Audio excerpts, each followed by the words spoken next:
বর্তমানে সোশ্যাল মিডিয়ায় 11 বছর বয়সী শুভা নামের মেয়েটিকে নিয়ে আলোচনা সমালোচনায় ভরপুর। যে মেয়ে নিখোঁজ বলে কত পোস্ট হলো, এদিকে তার খোঁজ পাওয়া গেল নওগাঁর এক ছেলের সাথে।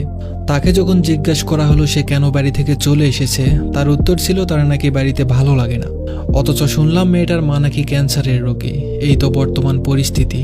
এরপর কোনো মেয়ে বা ছেলে যদি সত্যিই নিখোঁজ হয়, আর কি কেউ খুঁজতে যাবে? সবার ধারণা একটাই হবে, হয়তো কারোর সাথে চলে গিয়েছে।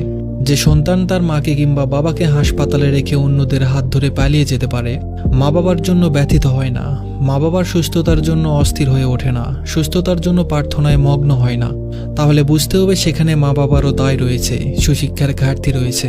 তাকে হয়তো হযরত বায়েজিদ বোস্তামীর জীবনী বা ঘটনা শোনানো হয়নি বা জানানো হয়নি যে বায়েজিদ বোস্তামীর মা ঘুমের ঘরে পানি খেতে চেয়েছিলেন বলে সারা রাত মায়ের জন্য পানির গ্লাস হাতে দাঁড়িয়েছিলেন মায়ের শিয়রে।